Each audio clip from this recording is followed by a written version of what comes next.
Okay, so welcome to this episode of Menopause Conversations. I'm Amantha King. I'm a workplace menopause coach, and I'm delighted to have my guest today, Dr. Angela Wright. Hello, Angela. How are you?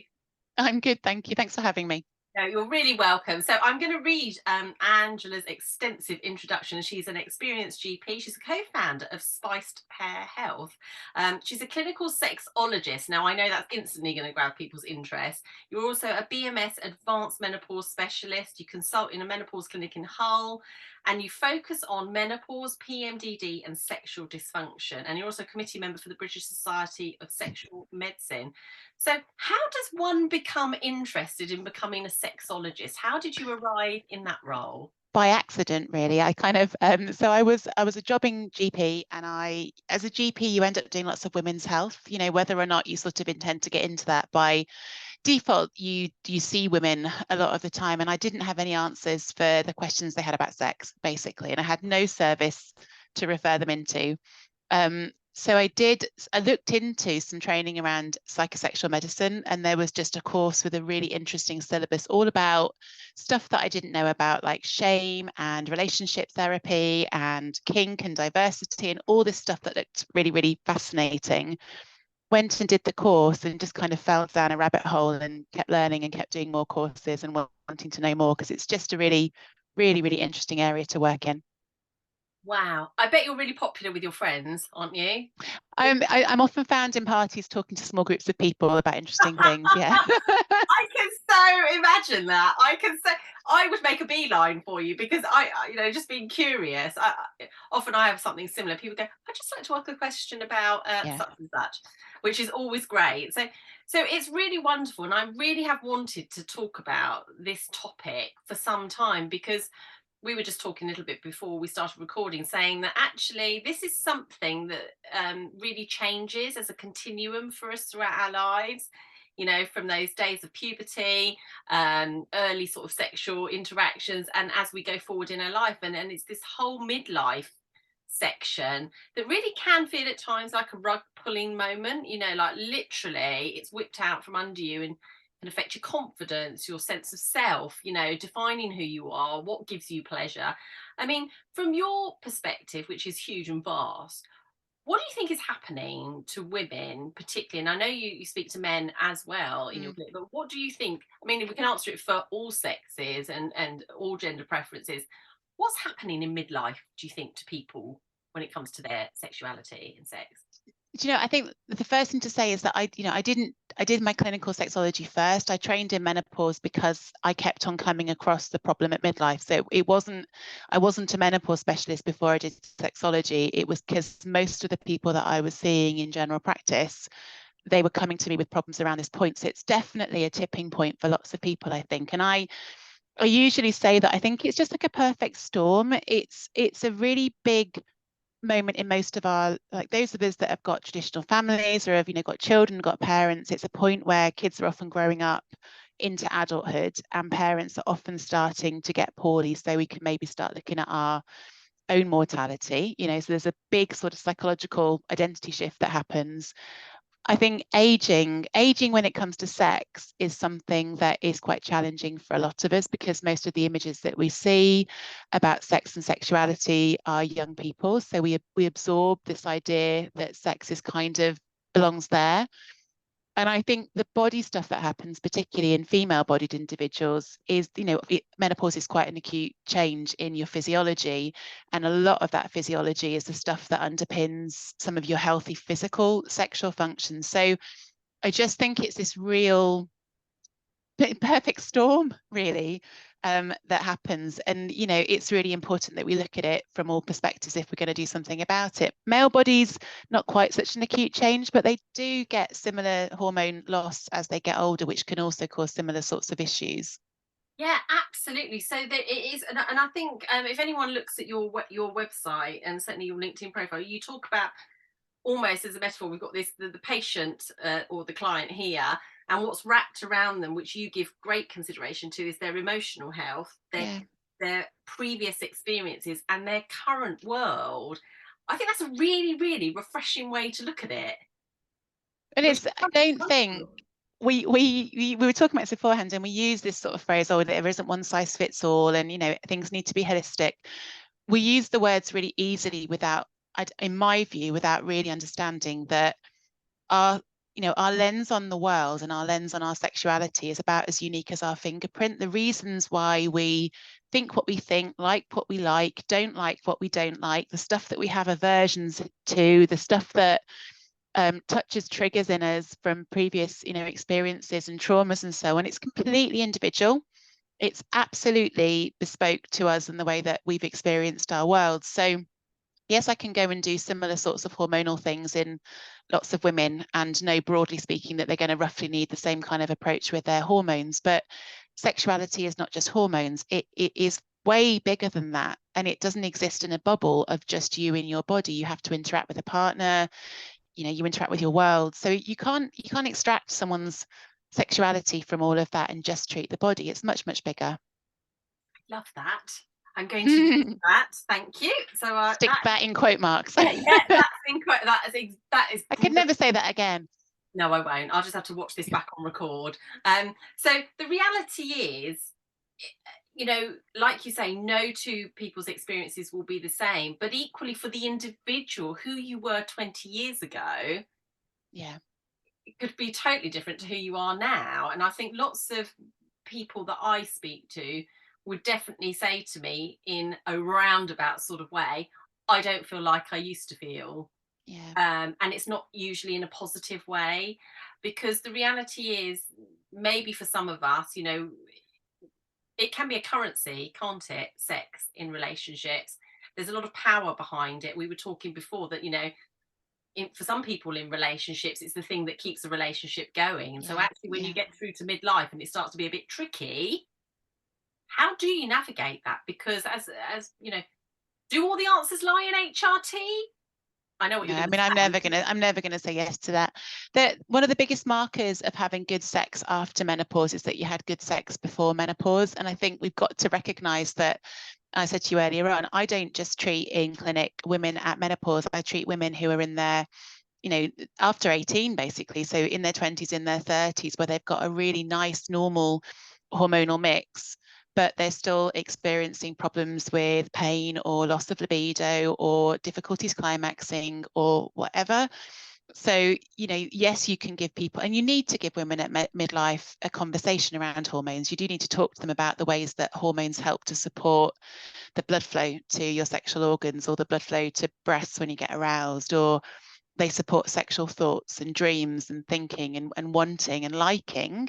But they're not everything. And it's, it's not that I don't think they're important things to put in as baselines or as a foundational kind of thing to do with somebody in clinic, but it's not enough. And I think if you talk to all the women that have tried HRT or have tried, testosterone for their libido, and ask them whether or not it's made a difference for them, you'll find a lot of women that say that it hasn't made all the difference, and it's all that other stuff that still needs work. Yes, and so it's a really important point, that, because there is a lot of noise around. We're filming this sort of a third of the way through 2023, and there's a lot of noise around testosterone. And I think it would be remiss of us, not to sort of talk about this thing that, we don't want to set people up to fail, because the reality is, there is no magic fix here, not in any of it, quite honestly. And we do know that largely your transition through menopause is more positive if you are feeling more positive. If you've got less stress in your life, then your hormones act better. If you're sleeping well, your hormones respond better. And this is still your own reservoir of hormones before you start even adding in hormone replacement therapy or menopause replacement therapy. So the reality is, this HQ up here in our heads is really fundamental to how we experience all of these things. So and women and those, as you say, in female bodies, tend to give themselves a very, very hard time. Do you think women feel responsible for the quality of sex in their relationships? It's a good question. I don't know if it's responsible for it. I think that we have sex for different reasons. We've got this idea that we have sex for, it's called approach motivations or avoidance motivations. And one of an approach motivation might be the hope of getting something positive. So you might go into sex wanting to be emotionally closer to your partner, or just to have an orgasm, or to feel something positive. But quite a lot of people have sex because of wanting to make guard, to maintain the relationship, and through fear of losing a partner if they're not sexually available.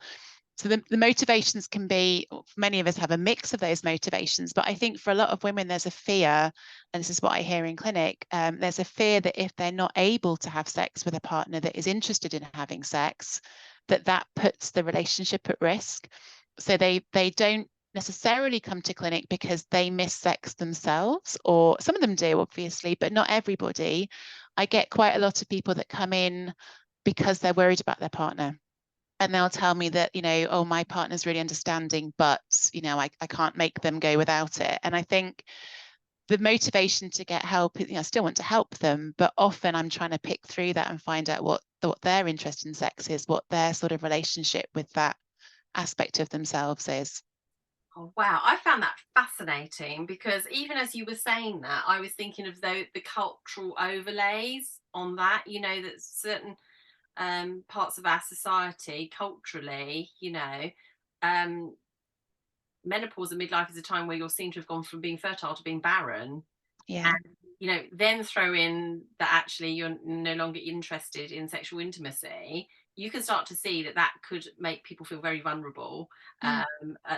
A loss, a potential exiting of a relationship, or some unsteady period entering a relationship because you are viewed differently, all because of that sexual desire or lack of sexual desire, is really quite frightening, because women are maybe at home, they're not in a job, they're not financially independent, so actually this becomes like a control element, can't it, for lots of Yeah. I women. mean, it's it really complicated, that sort of conversation, but I think there are women that have different levels of power within a relationship. There are women that have sort of different levels of freedom within relationship, and all of that, I suppose, is something that I try to explore and see what the motivation is, and what somebody's what factors are at play in terms of what they're asking me to help them with. And what I'm always interested in women is kind of centering sexuality around the person sat in front of me, and kind of understanding what's happening in their body, what their interest is, what's going on in their mind, what their likes and dislikes are, and what their experience of it is. Because I think the thing that really bothered me when I started learning about sex and looking at the kind of training I'd had as a doctor was that most of the interventions I'd been, and I wasn't given many, but most of the interventions that I've been given to help women with sexuality were based around preserving penetration. That was kind of what medicine focused on. It was, well, here's some estrogen that you will use inside the vagina because penetration, or and most of it was around that sort of thing. And when I really started looking at it, it made me realize that we don't routinely ask women at menopause whether sex has changed. Has it become less pleasurable? Are they getting less arousal? We ask them, is it dry? Does it hurt? And we don't ask the right questions. We don't even center our interest around the woman's experience of what's going on. So, and I could rant on it, but I've seen women that have had cancer treatment that have been given vaginal dilators so that they don't get scarring, and that the vagina doesn't get smaller, or get sort of adhesions in it, but they've not had conversations around what they might need to do externally with moisturizers or estrogens to maintain pleasure. So I just think that societal, it kind of runs in layers through everything we teach our daughters and we talk about in magazines and so on. It's a huge issue. It's so subtle though, isn't it? It's so Yeah. I talk about clean language, which you probably know about. So with NLP, we talk about clean language, about being very specific about what you're asking, so that you get the right information Yeah. coming back. But it is all veiled in someone else's pleasure. I mean, maybe a conversation for another day, but the amount of nerves in the clitoris alone is just phenomenal, isn't it? It's not just about what's inside of No. a female body's anatomy. It's actually what's on the outside of it that's there for pleasure. Most people climax from external stimulation. I mean, that, you know, if you ask what women need to do or have done to them in order to climax, the majority of women need some external touch rather than internal touch, or at least something happening at the same time. So when you start to kind of unpick it in that way, and you think, well, the majority of the attention that we give in terms of treating women, we're actually treating the vagina.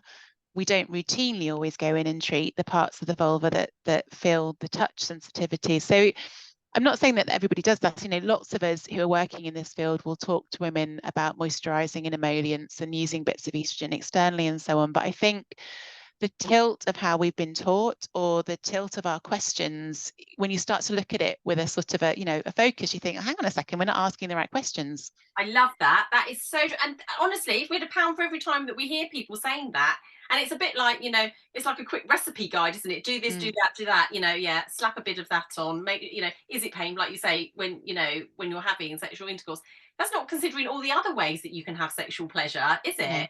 No. And so, I mean, because I love to ask these questions, and I know other people always say to me, I'm glad you asked that question. So when we think about our sort of sexual health and our sexual appetite, you know, what can we be doing more to look after that? I mean, is there an ideal time? You know, I think, I mean, sort of 10 or 15 years ago, there were statistics about how often you should be having sex every week, you know, and actually you were in a healthy relationship if you were having it X number of times a week. Yeah. Is there anything? No, because I mean, No, because it lands on the last question, doesn't it? It's exactly the same point. if I was to say to you, how often should you eat chocolate a week for you to get as much as you enjoy? Could you give me a number that's the same as the next person I ask? Like, so I often say to women and men, you know, if you take the word sex out of it and just replace it with pleasure, just think of what are the things that you do in your week that are pleasurable. And the biggest barrier I find for a lot of the women that I speak to is actually they're not doing a lot that's pleasurable. You know, sex is like the last thing on a very, very long list, but they're not even sitting down and having a cup of coffee and reading a book for half an hour if that's what they want to do, because there's jobs that need doing that they think must be done before they do that. So they don't, this idea that pleasure for pleasure's sake is an okay thing to expect and ask for isn't really there in everybody in the beginning. And the idea that you can put down all the should do's, must do, people that I should be looking after, all the other sets of needs that require meeting in the average person's world, back to sort of, you know, world again, most people have put themselves at the very bottom of that list. So I often say to people that if you want to get in touch with a bit of you that's got appetite again, you often have to meet a whole bunch of non-sexual needs before you can even begin to access the bit of you that might then have the space for some sexual interest. And it you know, and for a lot of people, sorry. No, I was just going to say, for a lot of people, it's back to that not being referenced around themselves again. If you're at that point in the way that you think about sex, that you've lost your innate appetite and the person that is driving the interest is your partner, that's still meeting a need. It's an external need that's being met rather than something that's within you. So the idea of sort of starting with your appetite outside of the bedroom, like a long way outside of the bedroom, so that you're not anxious, distracted, busy, running around after everybody else, up in your head the entire time with a narrative, constant, you know, head talk going on. You're not even feeling the signals from your body. You know, you're not even feeling some of the things that your body might be telling you that might be signals that you might have some interest. So I have to start miles outside of the bedroom. I don't often start with, oh, the answer to this is testosterone. I mean, it is for some people. For some people, they've lost their innate desire. They used to have really, really sort of, you know, obvious spontaneous interest that has gone away after they had their ovaries removed. And the answer for that person is quite likely to be testosterone based. But for a lot of other people, the changes have been more subtle and slow, and it's probably not going to have its answer in the same thing.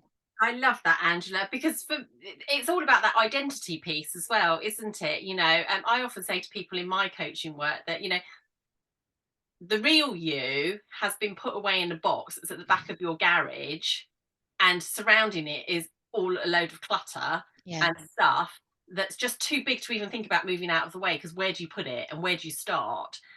But that's intrinsically what we're talking about. People have, you know, whatever identity they had before is either changed or lost or different, and actually it feels insurmountable to even deal with that.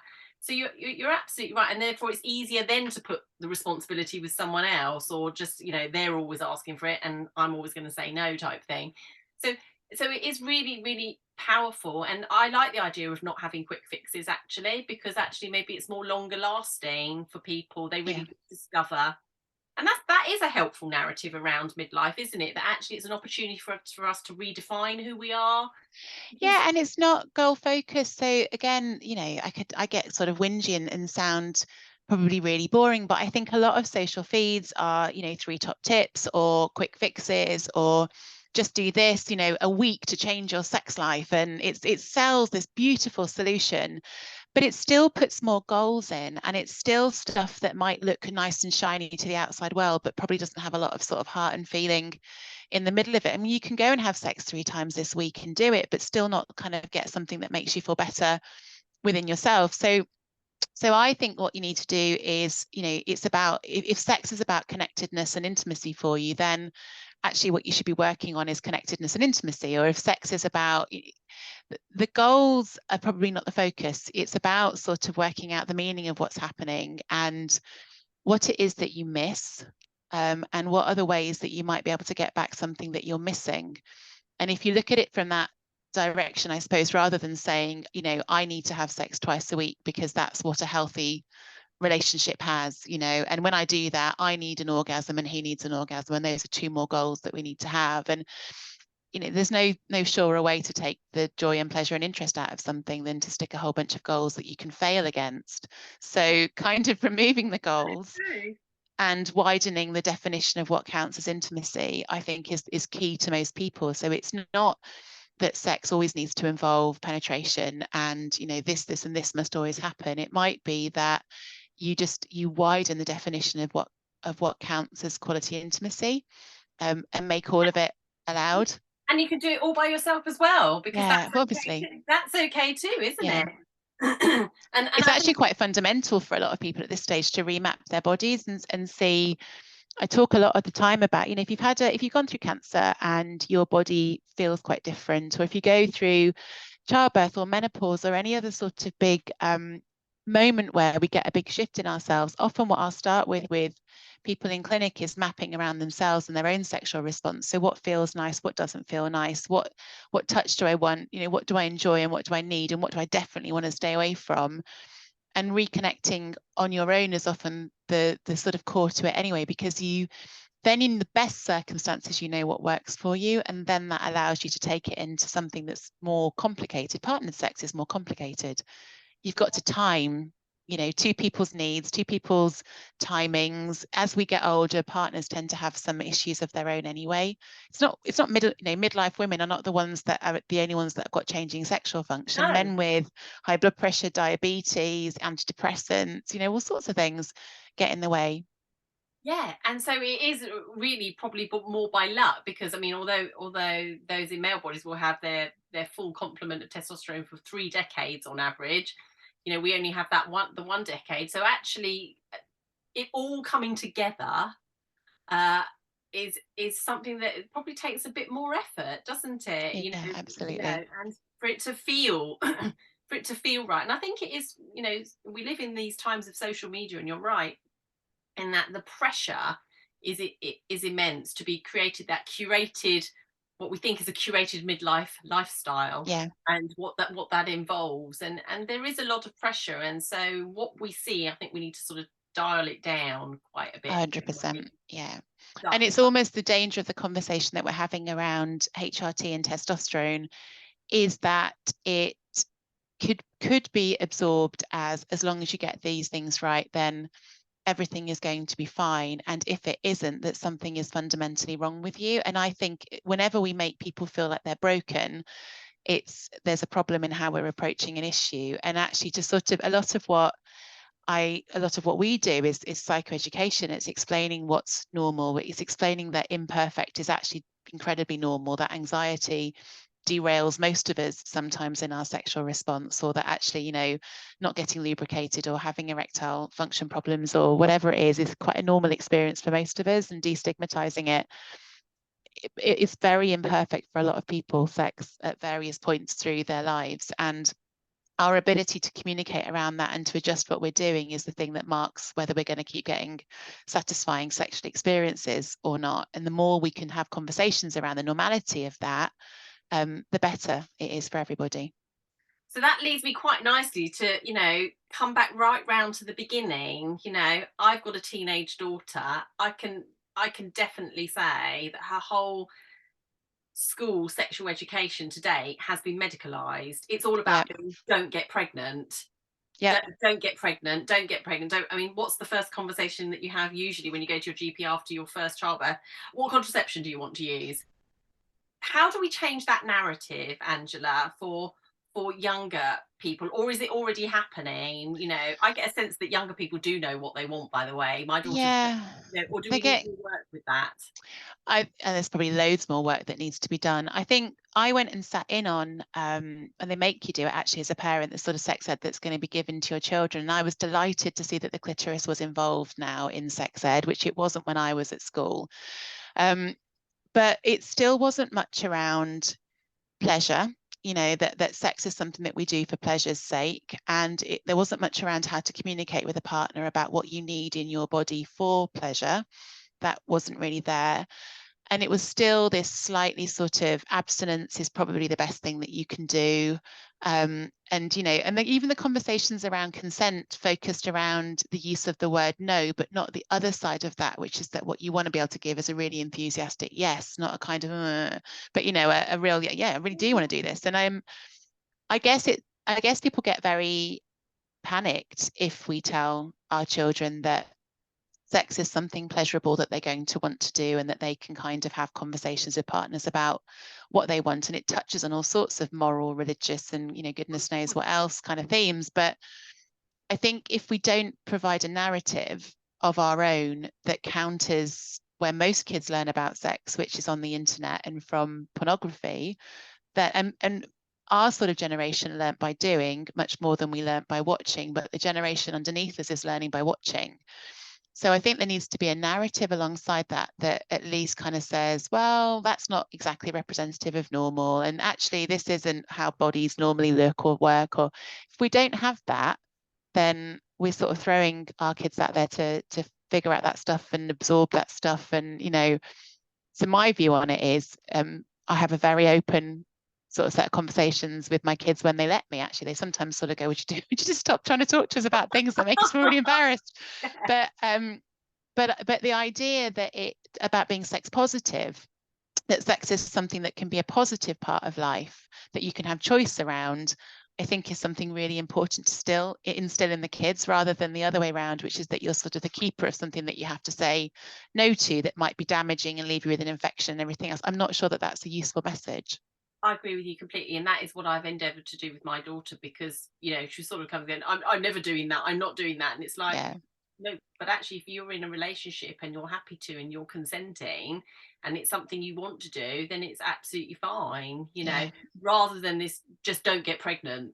That's just like takes, as if it's her decision or her fault as well, as if we sort of stick that on the girl, don't we? Like, don't be silly enough to get chlamydia and don't be silly enough to get pregnant. We never say to the boys, by the way. We don't say don't, or if we do, it's much more muted. It's always low. It is this undercurrent of those biases, those gender biases. It's a lot of politics and a lot of cultural norms that run through the whole sort of area. And I think I posted something on LinkedIn about even just the history of the clitoris and the history of female masturbation, and how much all of it was a very social, cultural, political, religious issue, this idea that women were able to give themselves pleasure. So all of that, I think, permeates schools and teachings and medicine much more than we probably recognize a lot of the time. So yes, there's more knowledge and more sort of empowered conversations that happen in some sectors, I'm sure, but I still see a lot of younger girls that come into clinic that, don't really understand how their own body works. They're not necessarily, not everybody goes and explores, and, so I still don't think we're making people sexually literate in a way that helps them to get better sex lives yet. Yeah, and it doesn't help when social media bans words like Yeah, I can't. Yeah, vagina. most of what I want to post gets bounced. I'm kind of, if I put something in Facebook, it comes back going, "You are adult content." I'm like, I'm not. I've just said the word They're sex. referencing a But yeah, female body part, just in case you. yeah. I've just got very excitedly. I know you'll appreciate this, Angela. I've just bought a model from America of a vulva, Oh, and that's excellent. because I want to be able to show my clients how actually when you go for your smear, how it all works. My generation, I'm going to be 52 this year. I only realised about 2 years ago that I should actually be checking my vulva in the same way Yeah, that I check my breasts to make sure there's no lumps in them, or no moles, or any adverse yeah, changes, or anything untoward.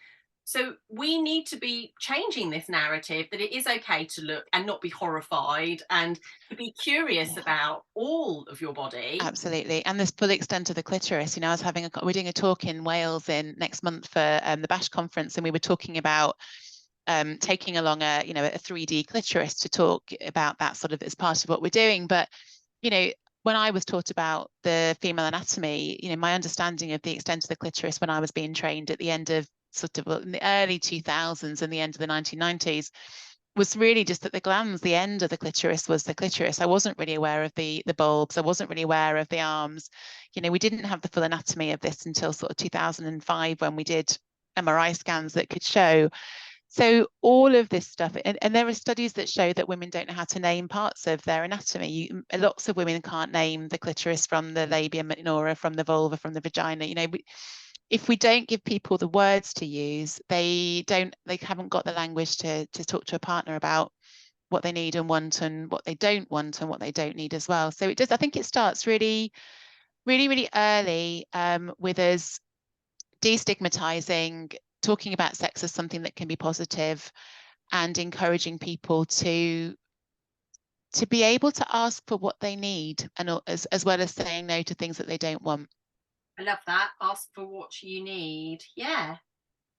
And we're not, and I may be generalist, but I think in women tend to not be so good at that. I think that there's a point in our lives where we tend to sort of like deprioritize, and therefore we don't ask, or we don't feel we're worth it, and we just settle.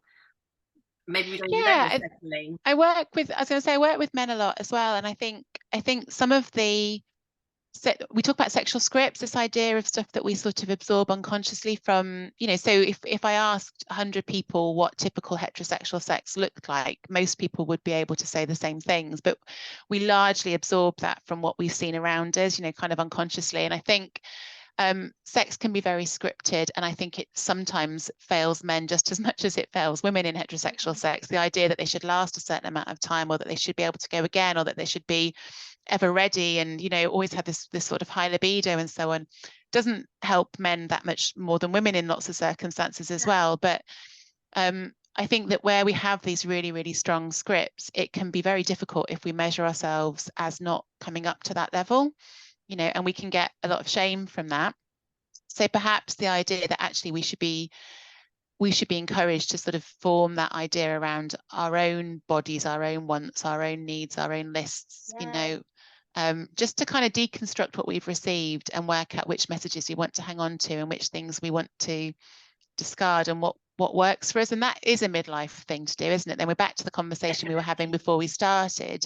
Midlife is that bit where we often evaluate a whole bunch of things that we've been doing but maybe aren't working for us, and maybe time is getting shorter and it's time to do something about it if it's not working, and probably sexuality falls into that. So the more that I can encourage women to actually invite them into a conversation about what it is that they like, full stop, for pleasure, all the way across there. What are the things that they find pleasurable? Does sex sit in that? What kind of sex sits in that? What circumstances do you need to be in? What context? What kind of a day or a week do you need to have had for you to be in that zone? Or even what kind of conversations do you need to have had with your partner so that you can feel willing? That's why it's not just a body-based thing.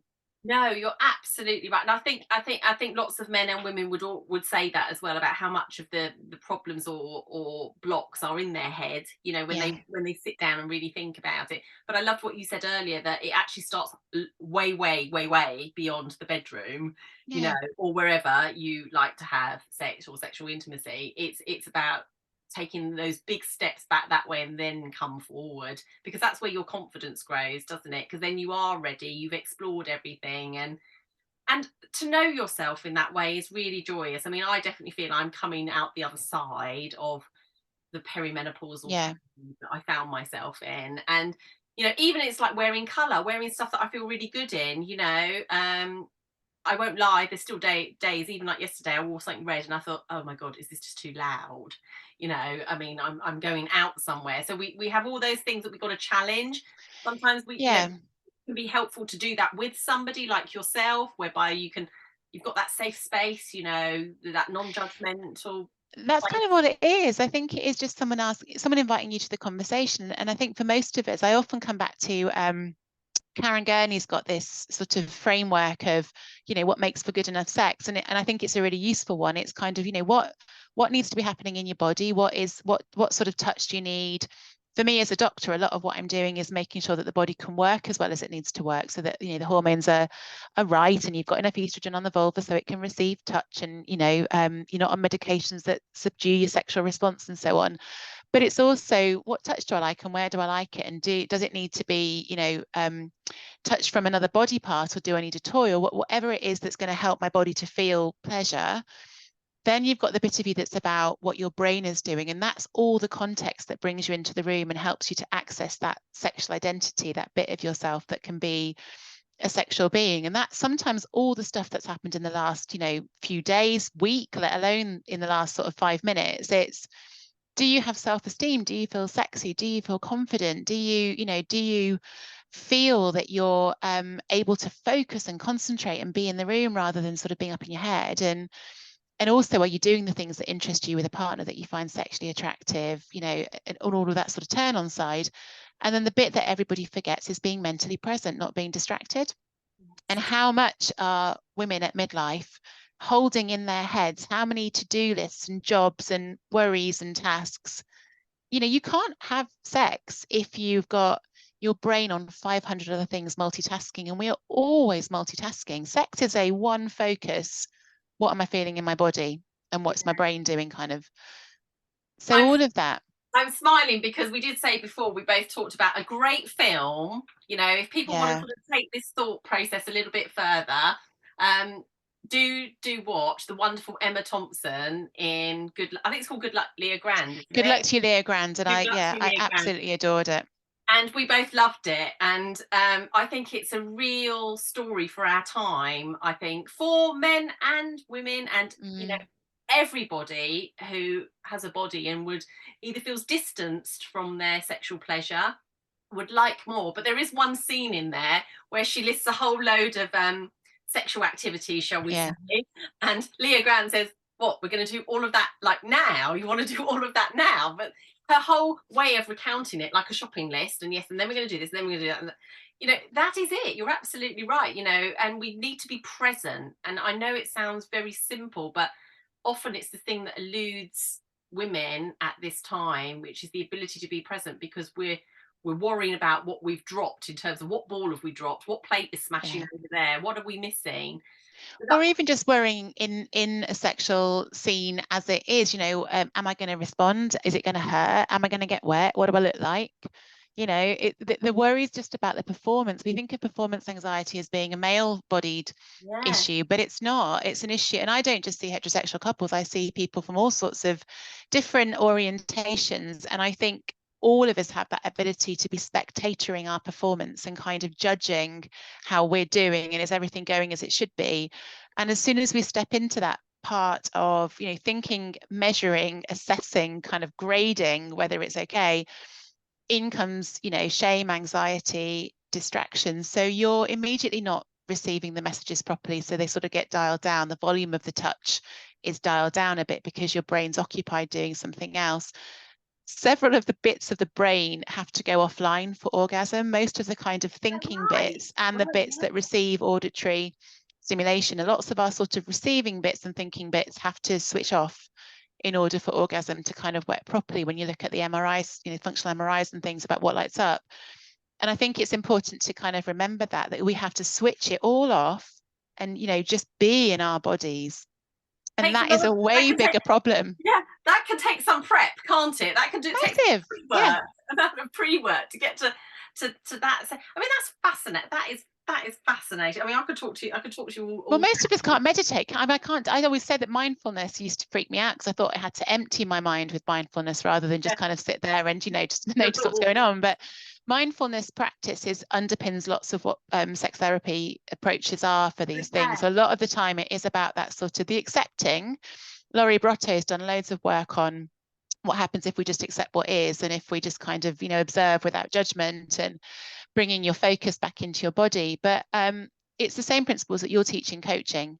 It's the same kind of issues we have with external validation and worrying and being distracted and being anxious that gets in the way of sex, as well as getting in the way of loads of other things for people. It's so fascinating. It's so fascinating. It's just honestly wonderful to talk to you. So if we were to sort of summarize this, really, which is very difficult because it's like still going to want 3 top tips. Yeah, no, I don't want to know. I wouldn't dream of asking you for that. Thank you. I think you sort of made it really, really clear though that actually it's complex. I think in it's summary, different for everybody. Yeah. That's where the summary would be. I think that would be all I would want to commit to, unless you wanted to commit to something else, because actually, like you say, it's so individual. It's so fluid, it's changing. I'm sure some people feel more like they would like sexual intimacy some weeks because they're having a good week, things are lining up for them. Yeah. And it's just, I think, there's that lovely phrase, isn't there, in the Matrix film, know thyself. When you do know and invest in knowing what you want and need, that is incredibly powerful. And I think this reset of midlife, your second spring, whatever you want to call it, the second half, the best half, whatever you want to call it, it's your opportunity to get really clear on. I think you're right. I think it is. It's also sort of working out what your messages are rather than the messages that you've received from outside, So, and that's probably the same across all the stuff we talk to people about at midlife, isn't it? It's kind of dialing down those external voices and discarding what isn't working for you, and getting in. It sounds really cheesy, but getting in touch with what you actually want. Because back to what I said to you at the beginning of our conversation before we started recording, in essence, we don't do things we don't want to do. That's what happens with libido, is we don't do stuff that we don't enjoy or that makes us feel bad about ourselves. So what I need to do when I do my work is unpick all the layers of what it is that makes something you don't want to do rather than something you do want to do. And there's no way that I can tell you what that is because I don't have the answers. The person sat in my room has the answers. I've got themes and ideas and things I see quite a lot, but well, I can tell, and I'm sure our listeners can tell, your clients are very lucky to have you because you clearly provide a really lovely, safe, non-judgmental space for them. I think that is absolutely wonderful that you're able to do that. And like you said, there aren't many of you in the UK, are there, doing this kind of work? Well, there's loads of people that do. So that I've got, so to correct that, I suppose, there's loads of brilliant sex therapists. There's loads of people that are available. What I suppose what's different about the way that I work and the way that Angela, he's my colleague in the clinics, works is we're medical and we have that sort of therapeutic eye on it as well. So it's unusual to get the sort of overlap. But I think what we tend to do is teach therapists about brain things and teach doctors about body things and pretend that the two things are completely unrelated. I'm lucky that I can sit in that bit where I can look at the 2 bits. That is or the so 3 wonderful. bits. That's so wonderful. So tell us, just before we finish up then, why is it called Spiced Pear Health? Is there something for not a massively clever reason. So Angela and I, as Angela Sharma is my colleague, it's only the 2 of us running the clinic. It's kind of a labour of love. And we met on a sexology conference in Prague, and we were having a conversation a little bit like this about sort of ranting, just about how reductist a lot of the stuff was in the areas that we were working in, whilst drinking spiced pear tea. So that is all it came back to. And then we were like, the pear's like a uterus, and isn't that lovely, and all that. But that's all it is. It was that little moment of, we want to create something that is quite different. And we didn't want to call it the Menopause Clinic, because although we do menopause, we do straightforward looking after menopause. Actually, we try to take a much more holistic approach to this and to sexuality in particular. Lovely. And I really hope, I'm going to ask you, what do you hope in the next 5 years for people navigating the menopause? Because this is Menopause Conversations. What would be your hope in the next 5 years? I guess that it stops being about all the external noise. At the moment, as I said to you before, I used to hear people say to me they didn't know what was wrong. Now people know what's wrong, but they don't know what to do because one camp's saying this and the other camp's saying that, and they don't know what to trust. So I think I would say I hope that people are able to understand what they want and know that it's okay, as well as get access to it, because I think there isn't one way of doing. You don't have to be, you know, massively sexual and having a wonderful. Me helping you with sexuality is not about making you massively sexual if that's not your thing. It's about letting you do whatever you want to do at this stage. And I think women in 5 years, I hope that they're able to handle this stage in the way that they want to, with access to all the help that they need to do that in the way that they want to do it. Yeah, I agree. I agree. I mean, I love social media. I think it's really helpful, but I think it can also be equally unhelpful because we have a lot of, I'm going to use the inverted commas symbol, experts Yeah, who actually aren't experts, but people who can say something in a really compelling way, can give you your top 3 tips or yeah, your week to fix something. Oh, and here's a paid option as well. I think we need to be very, very mindful of that. I do myself hope everything that you have said, and I also hope that women and people in female bodies, access to female hormones, everybody really can access good quality care because there's a clinical evidence yeah. bank behind it. I'd like people to be able to see where those claims come from, Yeah, absolutely. not just a green tick or a pink tick on a product or a box or a Yeah. service. I would hope that too. Yeah, it's picking out the wheat from the chaff, isn't it? I think there's a lot of noise at the moment, and it can be really hard to work out what you want in the middle of all of that noise. And that, you know, that's what I do in clinic, is kind of go, right, put all of that away. What are you looking for? And I think that would be truly empowering women, would be just giving them the kind of tools to let them discard what they think isn't going to work for them and then get access to what they think will do. Definitely. And one last question which just popped into my head. In terms of things like lubricants and things like that, I mean, is there somewhere that people can go? I mean, because again, there's a lot of stuff, isn't there, available? I'm not so sure a lot of it is very good for our intimate health. Yeah, no, lubes you've got to be quite careful with. You need something that is osmotically balanced, so it's not really concentrated and doesn't pull fluids out of the tissues. It needs to not contain things like glycerin and flavorings and, you know, colors and so on, because often they're irritants to our vulvas and vaginas get quite delicate and quite vulnerable. So you need something that's correctly pH balanced and is made of good ingredients, and it doesn't have sort of fancy bells and whistles that you don't need. I tend to use Yes, just because, you know, that's lots of people. I was hoping you were going to say that because that's the one I recommend, and they do oil based Yeah, and water based, don't they? we do double glide. So the sort of the sex therapy approach to dry vaginas and sort of pain with lack of lubrication is double glide, which is oil based on the vagina and then water based on whatever's penetrating, whether that's finger, toys, or partner. Oh, There are lots of other lubes, and there's reputable places to go and get them from, but I wouldn't want to sort of point people directly to no. And I'm one I'm place with or you another. on that, and definitely I sort of go with most of these things I've tried as well myself. Not that that is a tick, but Yeah, the clinical referencing behind it. I think that's wonderful, and yes is great, and it's in a vehicle that is possible that you can carry it with you. You can yeah. decant it. You can do whatever ever you need. But that's really great. That's a great top tip. So yes. So lastly, how can people be in touch with you, Angela?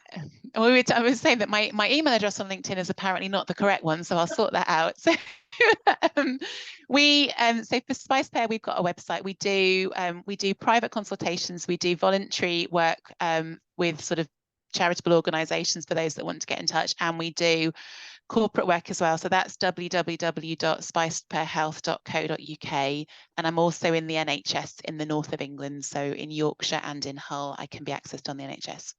Oh, it's wonderful. I would love to come back and talk to you again at another time point. But for now, thank you so much, Angela, for your time. I think this will be so wonderfully received by people. So Thank keep doing brilliant work because it's absolutely wonderful. So we'll you. see you again.